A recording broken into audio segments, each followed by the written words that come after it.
우리는 나폴레옹 보나파르트를 위대한 정복자로 기억합니다. 유럽 대륙의 절반을 발 아래 두었던 불세출의 군사 전략가. 하지만 그의 가장 강력하고 파괴적인 무기는 그의 군대나 거대한 대포가 아니었습니다. 그것은 바로 비디였습니다. 대포는 전투에서 승리할 수 있지만 제국을 건설하는 것은 신용입니다. 19세기 초 나폴레옹은 군사와 금융, 이 두 가지를 모두 완벽하게 지배했습니다. 이것은 파산 직전에 한 장군이 어떻게 프랑스의 무너진 재정을 세계적인 금융 모델로 바꾸었는지에 대한 우리가 잘 알지 못했던 이야기입니다. 그리고 그가 만든 이 시스템은 오늘날 월스트리트와 국제통화기금 이익기 훨씬 이전에 현대 경제의 근간을 형성했습니다. 19세기 초 프랑스는 초강대국이 아니었습니다. 오히려 재정적으로는 송장이나 다름없었습니다. 프랑스 대혁명은 왕정, 귀족 계급, 그리고 무엇보다도 돈의 가치를 포함한 모든 것을 파괴했습니다. 1790년대 중반, 프랑스는 아시냐라고 불리는 지폐를 너무 많이 찍어낸 나머지 거의 휴지 조각이 되어버렸습니다. 당시 아시냐 지폐로는 파리 시내의 집 한 채를 빵 한 덩어리 값에 살 수 있을 정도였습니다. 상상해 보십시오. 극심한 인플레이션이 사회의 모든 신뢰를 삼켜버린 것입니다. 그리고 신뢰야말로 모든 금융 시스템의 기반입니다. 1799년 나폴레옹이 쿠데타로 권력을 잡았을 때 그는 파산하고 지쳐있으며 채권자들에게 미움을 받는 나라를 물려받았습니다. 국민들은 절실하게 안정을 원했습니다. 그리고 나폴레옹은 대부분의 혁명가들이 이해하지 못했던 것을 꿰뚫어 보았습니다. 진정한 힘은 총구에서만 나오는 것이 아니라 사람들이 믿는 돈에서 나온다는 사실을 말입니다. 어쩌면 이는 전쟁의 폐허 속에서 한강의 기적을 일궈낸 우리 한국인들에게는 더욱 익숙한 감정일지도 모릅니다. 그는 그 믿음을 회복시키기 위한 시스템을 구축하기 시작했습니다. 금이나 은이 아니라 규율, 인식, 그리고 통제를 통해서 말입니다. 그의 첫 번째 조치는 심리적인 것이었습니다. 그는 이렇게 선언했습니다. 신용은 돈에게 있어 육체에 대한 영혼과 같다. 이 한마디는 그의 천재성을 보여줍니다. 그는 신뢰만 있다면 무에서 돈을 창조할 수 있다는 것을 알았습니다. 그리하여 1800년 그는 방크 드 프랑스, 즉 프랑스 중앙은행을 설립합니다. 이 은행은 형식상 민간기관이었지만 실제로는 그의 확고한 통제하에 있었습니다. 그것은 중앙은행인 동시에 그의 의지를 관철시키는 선전기구였습니다. 임무는 간단했습니다. 프랑스 화폐가 다시 가치를 지닌다는 것을 사람들에게 믿게 만드는 것이었습니다. 혁명 정부의 혼란과 달리 나폴레옹은 나라의 종이돈을 마구잡이로 풀지 않았습니다. 그는 은과 금을 기반으로 한 새로운 화폐를 발행했고 더 중요하게는 자신의 권위를 그 담보로 삼았습니다. 주화에는 그의 얼굴이 새겨졌습니다. 이제 프랑스의 돈은 곧 나폴레옹 자신이었습니다. 그리고 이 상징주의는 완벽하게 작동했습니다. 방크 드 프랑스는 안정적인 지폐를 발행하고 국가부채를 관리하기 시작했습니다. 상인, 군인, 그리고 시민들은 마침내 자신들이 받는 돈이 가치를 유지할 것이라는 확신을 갖게 되었습니다. 10년 만에 처음으로 프랑스는 제대로 작동하는 금융 시스템을 갖게 된 것입니다. 하지만 여기에는 반전이 있습니다.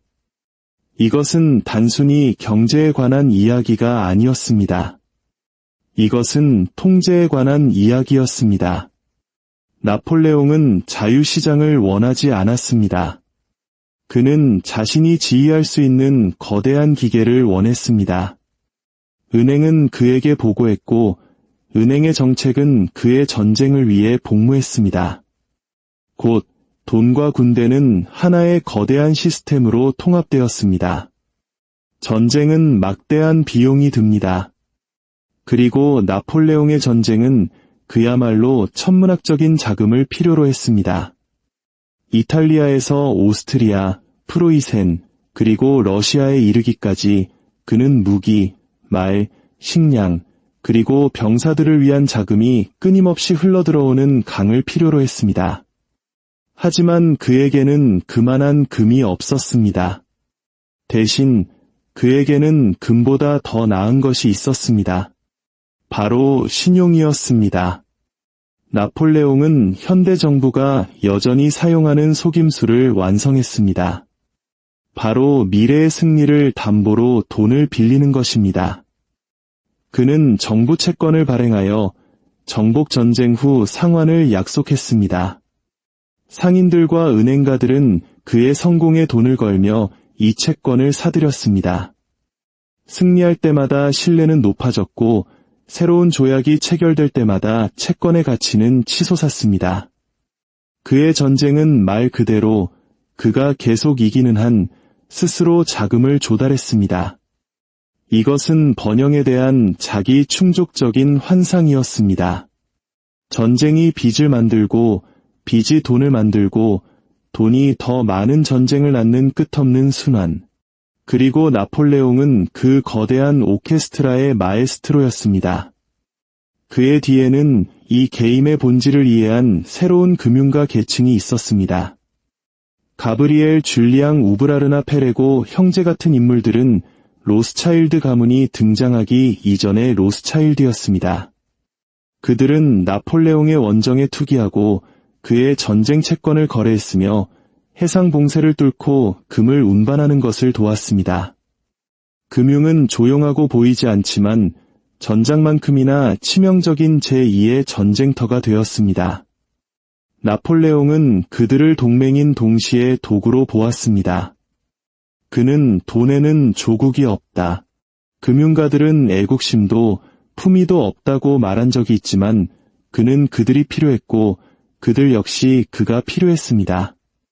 그들은 함께 영원한 전쟁을 담보로 한 영원한 빚이라는 끝없는 동력 시스템에 기반한 유럽 금융 시스템을 구축했습니다.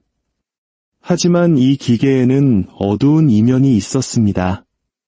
그것은 모든 사람이 이 기계가 결코 멈추지 않을 것이라고 믿을 때만 작동했습니다. 그리고 믿음에는 한계점이 있습니다. 나폴레옹은 신뢰를 자금원으로 하는 영원해 보이는 제국을 만들었지만 신뢰는 깨지기 쉬운 화폐입니다. 시간은 벌 수 있지만 진실을 영원히 가릴 수는 없습니다. 그리고 1805년경 진실이 그를 따라잡기 시작했습니다. 나폴레옹 전쟁은 오늘날의 가치로 수십억 달러를 집어삼키고 있었습니다. 프랑스 금융의 구세주로 칭송받던 방크 드 프랑스는 이제 더 이상 완전히 보증할 수 없는 종이돈을 조용히 찍어내고 있었습니다.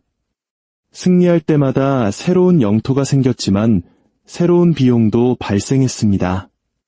먹여 살릴 군대, 재건할 도시, 지불할 연금, 갱신해야 할 대출. 제국은 팽창하고 있었지만 그 기반은 속부터 텅 비어가고 있었습니다. 세수만으로는 감당할 수 없었습니다. 이탈리아, 벨기에, 라일란트 같은 부유한 속주들은 전쟁 자금을 대기 위해 쥐어짜였습니다. 그리고 그곳의 자원이 마르자 나폴레옹은 단순히 더 많은 것을 요구했습니다. 그는 정복한 국가들에게 예산을 지시하고 자신의 주화를 만들도록 강요했으며 부풀려진 가격에 프랑스 상품을 사도록 명령했습니다. 이것은 더 이상 경제가 아니었습니다. 그것은 착취였습니다. 착취에 기반한 제국은 한계가 있습니다. 그리고 영국은 누구보다 이 사실을 잘 알고 있었습니다. 영국 해군은 바다를 지배했고 이는 곧 해상 봉쇄를 의미했습니다. 금 수송선도 식민지 무역도 보급품도 프랑스로 들어올 수 없었습니다. 프랑스는 영광은 가득하지만 유동성은 부족한 유럽 대륙이라는 거대한 감옥에 갇혔습니다. 상인들은 화물을 옮길 수 없었고 공장들은 상품을 수출할 수 없었으며 재무부는 장부를 맞출 수 없었습니다. 비드로 움직이던 기계는 이제 자기 자신을 갉아먹기 시작했습니다. 이에 대한 나폴레옹의 대응은 순수한 권위주의적 천재성이었습니다. 그는 물러서지 않고 판돈을 2배로 올렸습니다. 그는 프랑스 경제의 상당 부분을 국유화하고 이자율을 직접 지시했으며 그의 정보망을 이용해 군사작전처럼 정밀하게 세금을 징수했습니다. 그는 교회 땅을 몰수하고 적들의 자산을 압수했으며 부유한 시민들에게 강제대출을 명령하기까지 했습니다. 저항은 곧 반역이었습니다. 아우스터리츠 전투 이후 오스트리아는 4천만 프랑의 전쟁 배상금을 지불해야 했습니다. 이는 또 다른 1년의 전쟁을 치를 수 있는 돈이었습니다. 프로이센을 분쇄했을 때는 훨씬 더 많은 것을 요구했습니다. 이탈리아의 국고는 비워졌고 스페인의 금은 파리로 운송되었으며 네덜란드의 상인들은 파산할 때까지 세금을 내야 했습니다. 각각의 정복은 거래가 되었고 각각의 승리는 일시적인 구제 금융이었습니다. 정복당한 자들이 이자를 내고 프랑스는 부유하다는 환상을 즐겼습니다. 몇 년간 이 시스템은 작동했습니다. 파리는 대리석으로 빛났고 군인들은 제때 급여를 받았으며 프랑스 프랑화는 다시 안정적인 화폐로 칭송받았습니다. 하지만 화려한 외관 뒤에는 오직 신뢰라는 하나의 기둥으로 버티는 기계가 있었습니다. 사람들이 믿음을 멈추는 순간 모든 것이 무너질 운명이었습니다. 이것은 모든 면에서 최초의 현대적 화폐 제국주의 시스템이었습니다. 해역 건너편에서 영국은 이 모든 것을 신중하게 지켜보고 있었습니다.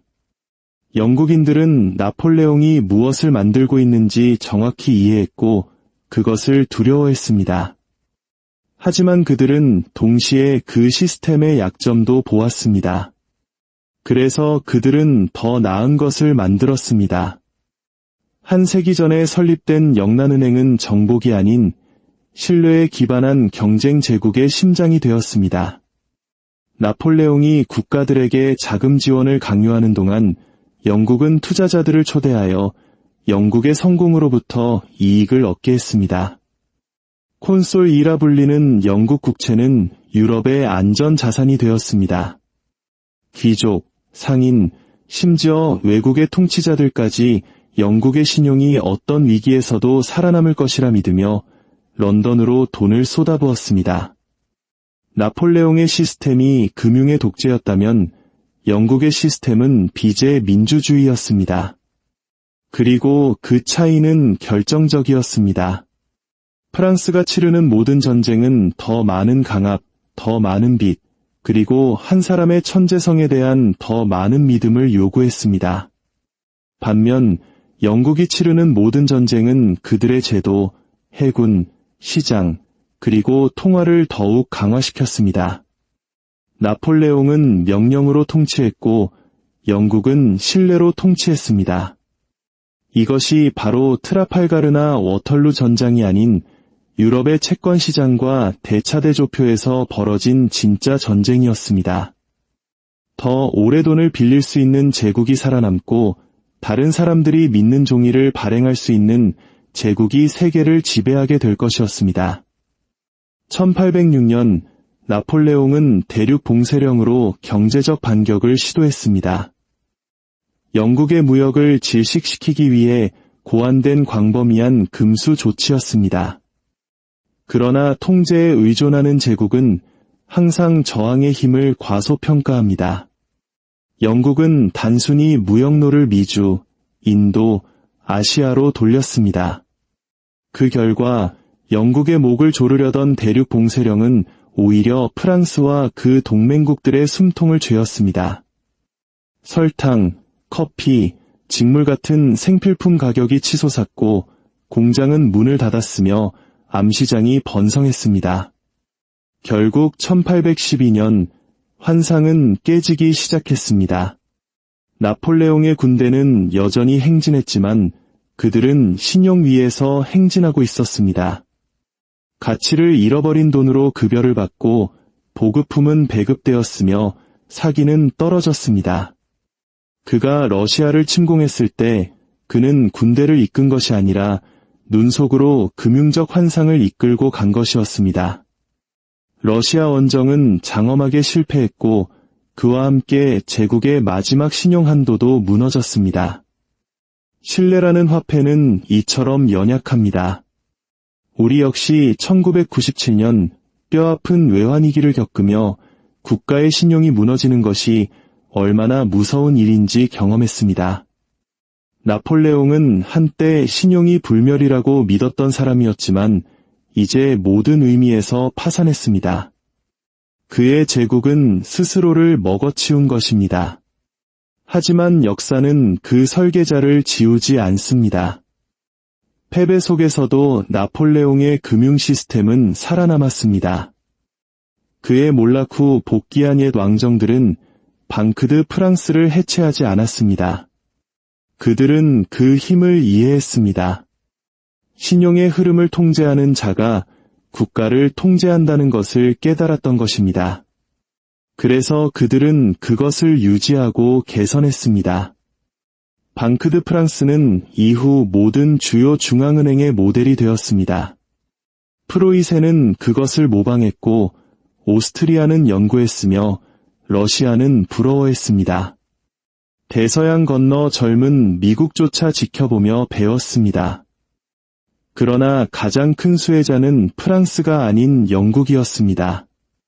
나폴레옹과의 투쟁은 영국이 자신들의 금융무기를 완벽하게 만들도록 강요했습니다. 나폴레옹의 제국이 무너지는 동안 영국의 부채 기반 시스템은 번성했습니다. 1815년 영국 국채는 금과 동등하게 여겨졌고 파운드 스털링은 세계 최초의 진정한 기축통화가 되었습니다. 나폴레옹은 대륙 지배를 꿈꿨지만 영국은 전장이 아닌 대차대조표를 통해 세계 지배를 달성했습니다.